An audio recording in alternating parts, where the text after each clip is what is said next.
Hello everyone, Miles J here. Oh, Miles!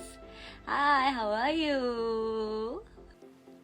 And today we're going to be talking about Far East Mention Mannequins, also known as FEMM. Give me the number, I'ma get shit right there.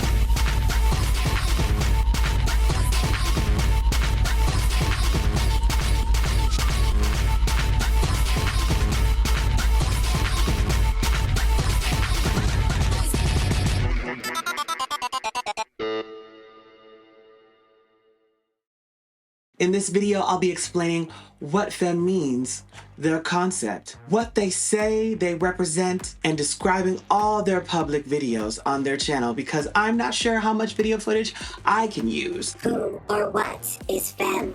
FEMM consists of two members, MS000000, LuLa, and SW000000, RiRi. As pictured, LuLa is the healer of the group.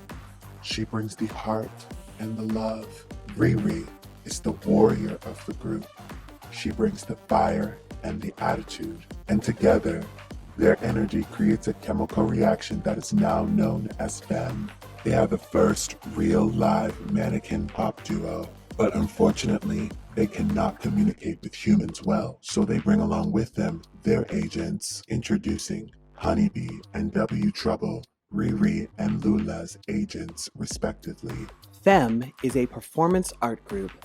Not only do they act as mannequins while filming videos, they also do so while meeting fans, doing signings, and interviews. The only other idols I know that commit to a performance of this level is Lumi, now known under her Japanese name Rei Yasuda, when she was a part of the virtual J-pop band Yankee Rockets. Hi, my name is Lumi. I'm 17. I'm the first kind to be born in outer space. The Earth looks really beautiful from here, but I've never been there yet. I've never felt the wind touching my cheeks, the rain falling on my face, see the clouds or rainbows up high, and I've never experienced the smell of the sea breeze. You could never meet her in person though, because she would only appear in hologram form at concerts. I have looked, but haven't been able to find any other J-pop music acts that are as dedicated to their performances as fictional beings. I feel like you guys are just so unique in the fact that you stayed in character like consistently. There's barely a time where you weren't in character, and if you weren't, you were the agent's representatives. Yeah. And You so know it's just everything. Like, Oh, yeah. Honeybee and W Trouble. Yeah. No trouble. If anyone knows of any similar acts, don't hesitate to let me know. FEMM stands for Far East Mention Mannequins or Far East Military Mannequins. Why mention? According to W Trouble, we use mention as the meaning of warning. And Honeybee explains, when you hear warning, it has a very strong feel to it, but we don't want to use that word in a frightful way.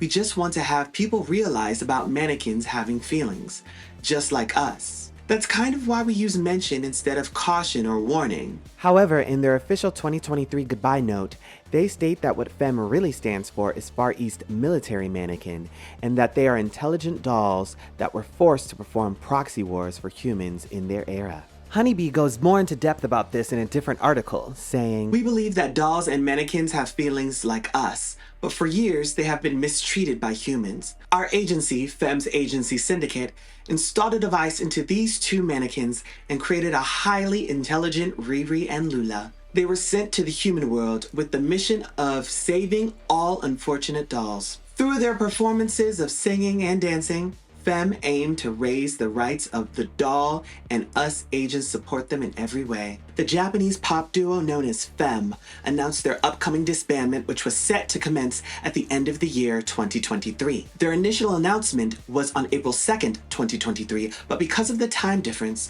it was also announced to some on April 1st, which is also known as April Fool's Day.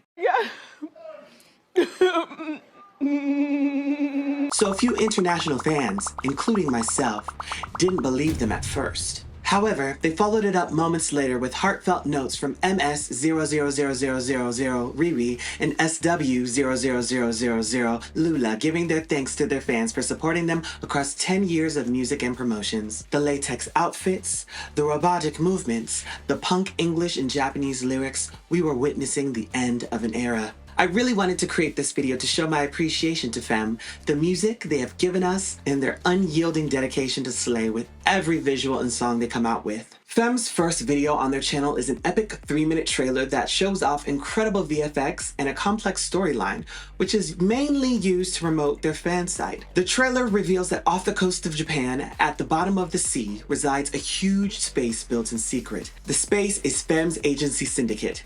In 2013, all over the world, unexplained kidnappings occurred, but no one noticed because the persons being kidnapped were mannequins. 300,000 mannequins were taken, and a message was left.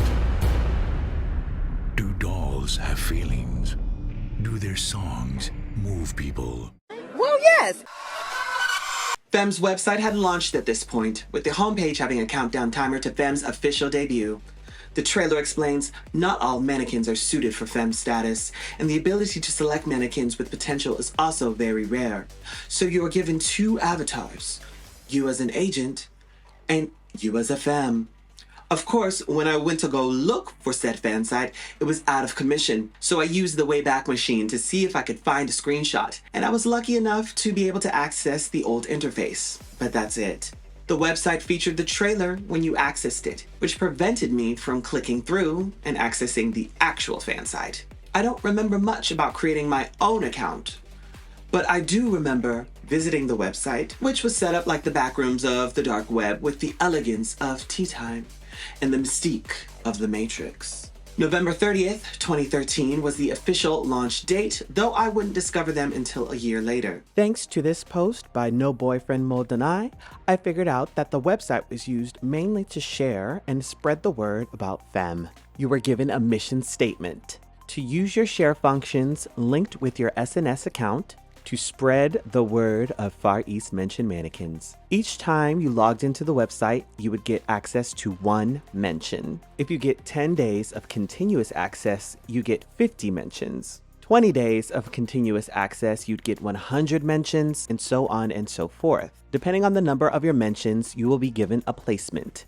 The first 9 users on the website got bonus points. There was a top 9 monthly mention and top 9 quarterly mention. The monthly rankings were announced at the 10th of every month, and the quarterly rankings would be announced on the 10th of every April, July, October, and January. Agents in the top 9 category will be appointed executive of the organization as a secret 9, and only those will be entitled to real-life rewards, such as special name cards specially designated for them. So this was definitely some integral shit. They were really trying to get bitches to come up on here and like really spread the word. Before femmization. Naturally, the mystique FEMM brings is fodder for people who love to ask questions and do some digging. RiRi and LuLa have never, at least to my knowledge, actively promoted or talked about their personal lives while promoting in FEMM. Their information has been available on the internet for some time because they both have released projects pre-debut. At the time of writing this script, FEMM hadn't disbanded yet, so I wasn't going to talk about them before being in FEMM to respect their wishes. However, now that they're officially disbanded, I feel like speaking on it will be okay. RiRi is played by Emily Kaiho, an actress and singer, and LuLa is played by Hiro, a singer and model. It is really difficult to find a lot of LuLa pre-debut, but what I could find were a few songs and 2 CM commercial messages on what I believe is her old YouTube channel, Love Hiro, and 1 live performance of her singing her single, Jump.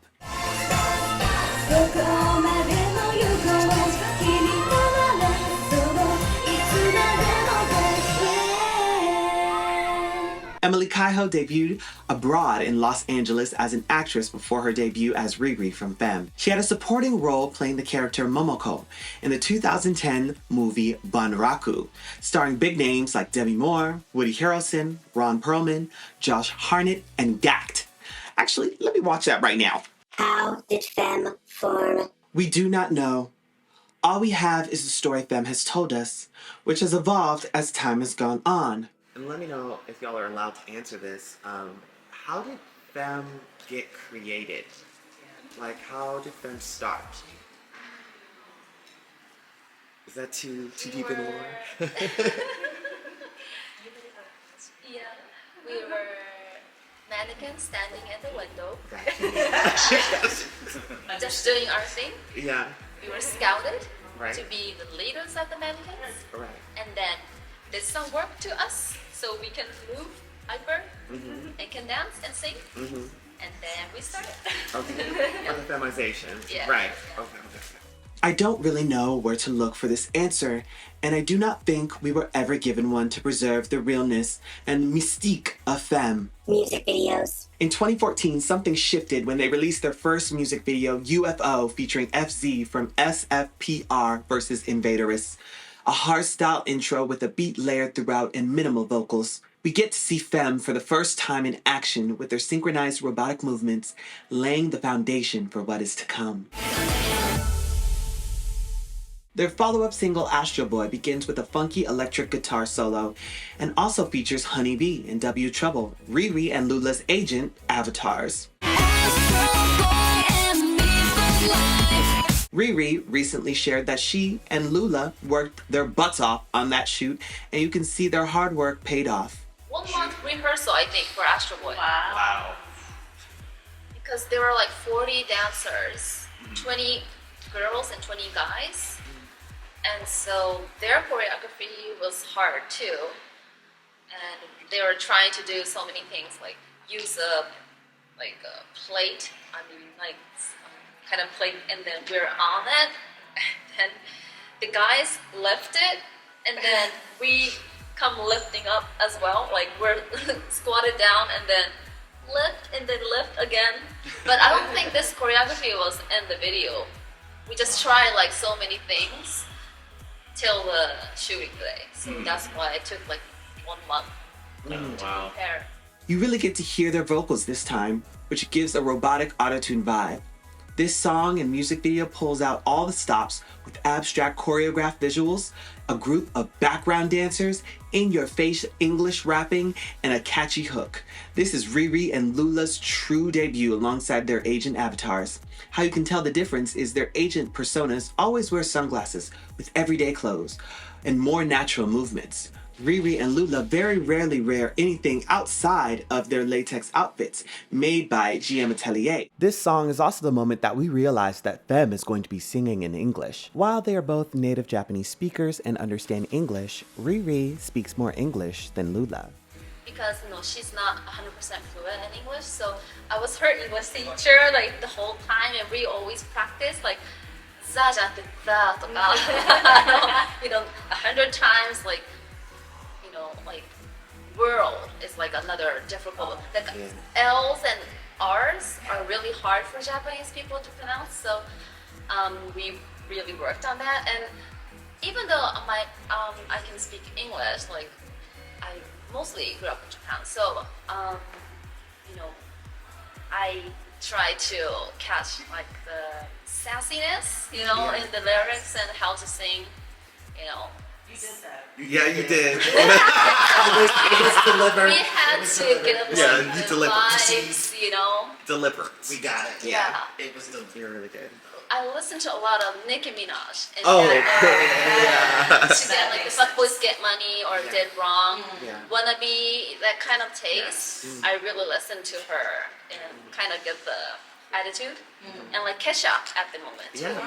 Oh yes. I think that's what. Iggy. Yeah, Iggy. Wannabe's live performance demonstrates how FEMM will interact in the public. RiRi and LuLa are completely dedicated to their craft as mannequins. Kiss the Rain starts with one of the wildest floor moves I had seen at the time, with FEMM pulling themselves together in a split. It still gags me.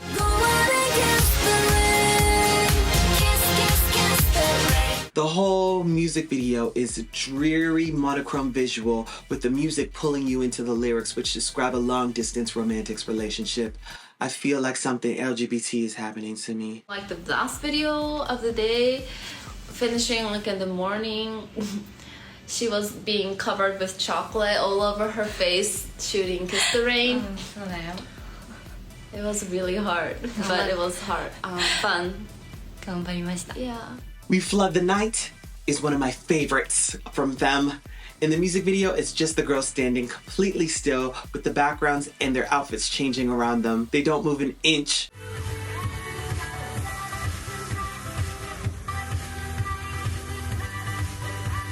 In this video, we get a preview of the outfits to come. The synths are so euphoric, the beat goes hard, and the chorus goes even harder. The girls go up for this one. Hiro the DJ introduces FEMM's iconic military latex outfits with a beat that packs a punch and lyrics that serve attitude. This is just a taste of what one of their future breakout hits would be. Wannabe is here again with a proper visual this time. RiRi and LuLa are wearing their same costumes from Kiss the Rain, something you will see often from them. Wannabe is a straightforward telling of a girl who wants to be like another girl to get a man who doesn't notice her. Maybe you can interpret this song as FEMM wanting to be and appear more human rather than robotic mannequins. Wannabe is their second most viewed MV on FEMM's YouTube at the time of this recording. Now, if any of you know FEMM, you know this song. Even if you don't know FEMM, you might know this one.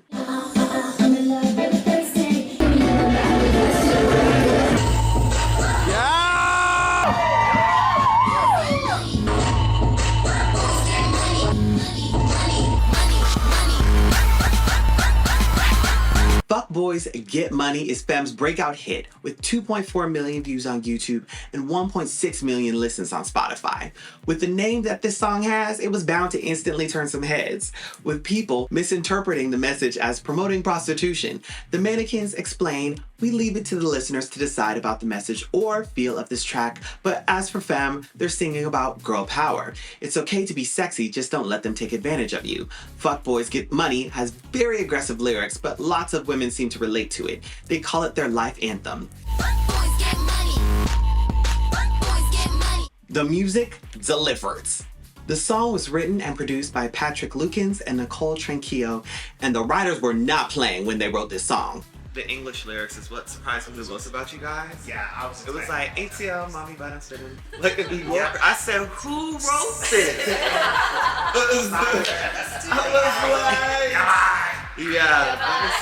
That was sick. That was so sick. The lyrics accompanied with the slick visuals and the dainty twerking, as well as the way FEMM beeps the word fuck in their own song, made this an instant hit.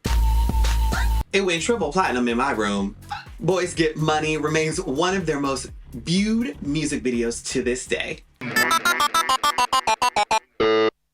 Next is the music video for Girls Night Out. A grungy, gritty video about wanting just that. Getting pretty, getting fucked up, and then going out. RiRi and LuLa's outfits are more streetwear for this video, a departure from their signature latex mannequin look. Even their movements seem a little bit more natural and human here, leading me to believe this might be Honeybee and W Trouble. Personally, this song isn't one of my favorites, but I do enjoy the lyrics. So what do girls do on a girls' night out? They party all night, FEMM's next music video and single. They're back in their EDM bag with this video, and the tutting choreography is also back in full force. They're wearing their maid and nurse outfit once again, this time with a teal bob wig. In the next single music video, Dead Wrong, FEMM debuts a new performance costume. It's a latex PVC kimono and it looks sick. I love this couture and the song is awesome as well, and I think other people agree as the video has 786,000 views. The Real Thing has more of a hip-hop R&B feel. The electronic elements are still there, layered underneath. During the verse, it's more hip-hop, and the chorus and bridge have that R&B feel. The music features all their iconic latex outfits once again, while they describe their desire to have a real relationship with humans as mannequins. FEMM's next single, Unbreakable, is a complete departure sonically, as it's their first ballad. In the music video, RiRi and LuLa are both in place and perfectly still while singing. We're unbreakable. The auto-tune is also noticeably pulled back to reveal a more natural sounding vocal. To wake the girls back up, FEMM's next single is Pow, a funky hip-hop jaunt of RiRi and LuLa talking their shit, being bad bitches, and bringing back their iconic baby twerk in the maid outfits. This song feels like a direct return to their hit, Fuck Boys Get Money, but with a brighter, groovier spin on the sound. This is also the first time we hear FEMM fast rap, and it is insane. This is such a great, fun song, and it is no wonder it is their 4th most viewed music video. FEMM's next single, LCS, is definitely a different one. I'm reminded of Daft Punk's groovy disco future vibe with FEMM's grungy, electronic process sound. In the music video, RiRi and LuLa are shown in a motion capture studio doing choreography, while the video editor and VFX artists are going totally ham in the editor's booth. Also, this scene is giving homosexual. Homosexuals? Like they're fully scissoring, and I don't think I peeped that when I first saw this music video. That's wild. Congratulations. Whiplash is such an underrated gem in FEMM's music video catalog. Like, I can't believe this video only has 355,000 views.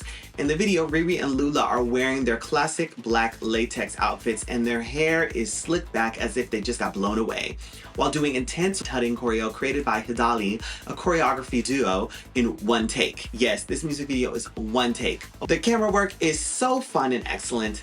They play so much with perspective here that you really might get whiplash trying to keep up with what is going on.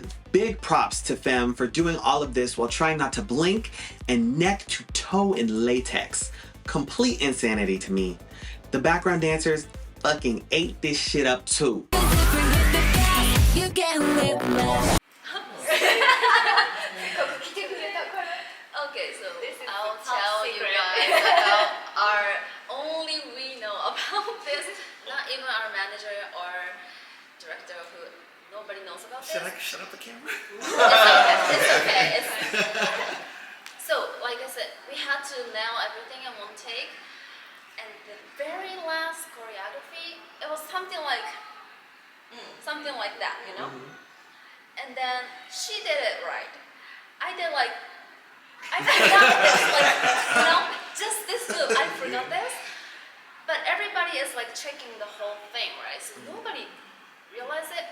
I know what I'm doing, you know? I said, everybody okay with this? Everybody okay with this? Good. Okay, that's a wrap. You know? And then everyone's like, yes. Okay, nobody.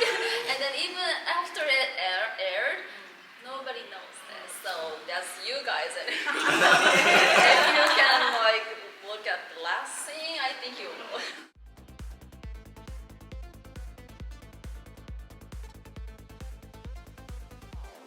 White Noise is a return to that classic EDM sound that we love from FEMM, plus a little touch of dubstep.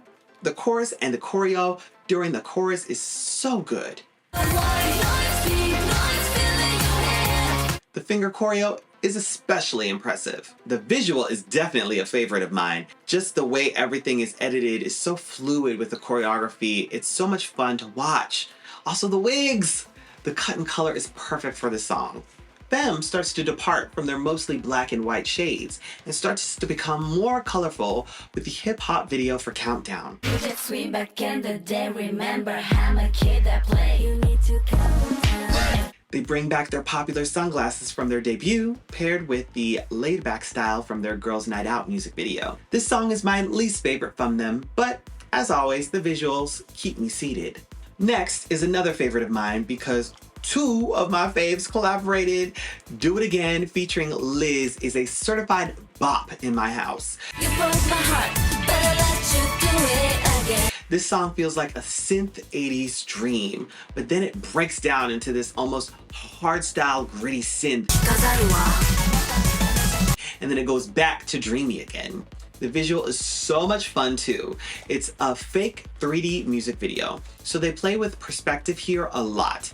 I'm mostly reminded of the GIFs on Tumblr that would look normal at first, but then would jump out at you, or would interact with the border of the GIF itself.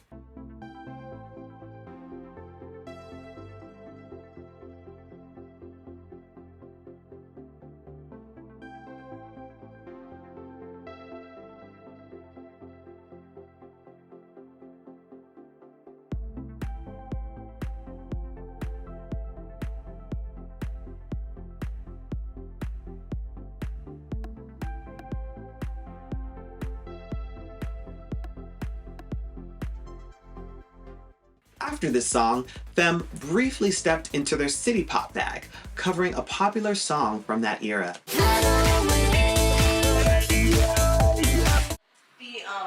80s, 90s cover album, I'm a really big Shazna fan. So when I saw Sumire, September Love, I was really excited. Do you guys listen to like all the groups that you covered?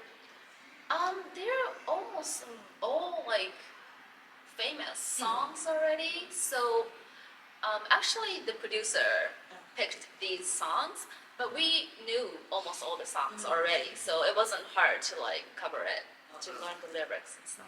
FEMM's next collaboration, Plastic, was with Milk, a producer based in the UK where FEMM's global distributors also are located. The song is bouncy, bright, and dare I say, kawaii? This music video is entirely computer generated, with RiRi and LuLa having full CG renderings of themselves doing choreography to the song. Their next song, DOLLS Kill, is another collaboration, this time with El Teresa. The song is very trap-coded, and I'm obsessed with the chorus. Kiru kiru kiru dolls kill. I want to throw my backbone to this. RiRi and LuLa are also featuring some completely new looks here, looking more robotic than ever, with projections on their torsos and then an all-pink look, which I am living for. Like, y'all know I love pink. Chewing Gum Cleaner is probably one of the wildest names of their songs, and the lyrics are even wilder, with the opening line, We are cleaners of justice, and you are the chewing gum thrown away on the floor. The song is kind of ridiculous in a really fun way. It reminds me of Madonna's Bitch I'm Madonna, except instead it's a theme about cleaning. We see the outfits they debuted in the previous music video in full light here, plus the outfits they wore in the CG music video Plastic exist in real life, plus a new cyborg type of costume that we've never seen before, which is quite cool. This song is the last song from what is now known as their FEMM 1.0 era. FEMM released an official goodbye video to let fans know they are about to rebrand, and then released a teaser to let fans know what to look forward to. In the teaser, RiRi and LuLa have pink and blue hair, respectively, are wearing casual streetwear, and are no longer moving around like mannequins, but as real human beings.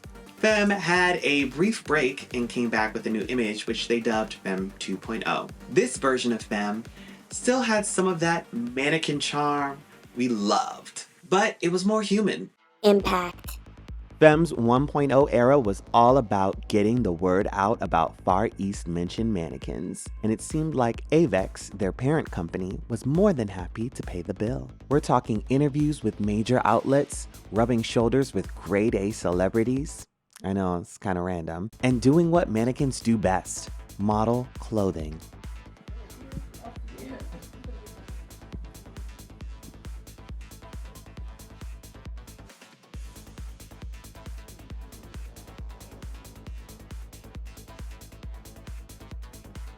From brands like Chanel to Moschino to even the Fenty Puma collection, it seemed like there was nothing these girls couldn't wear. FEMM also had special collaborations with Vogue Japan, partnering with Coach.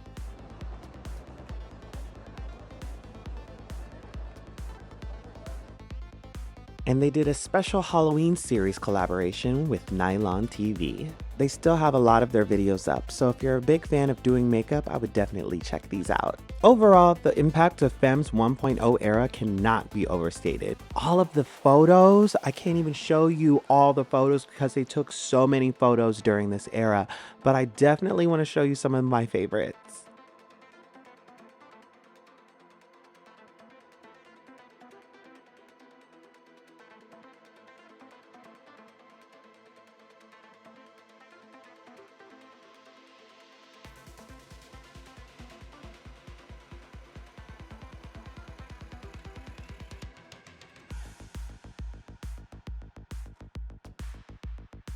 This era also brought us another collaboration with another J-pop group, Fakey.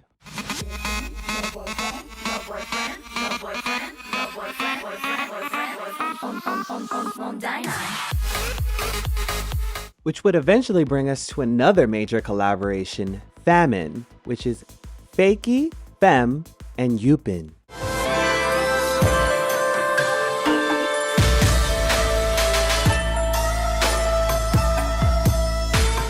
This era had RiRi and LuLa's schedules full. They were booked and busy, and we loved to see it. All in all, I think the FEMM 1.0 era did what it needed to do. So what was in store for them for their 2.0 era? FEMM 2.0.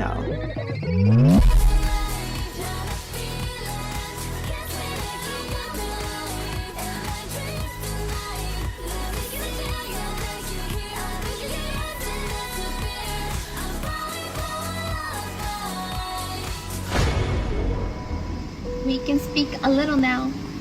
A little bit.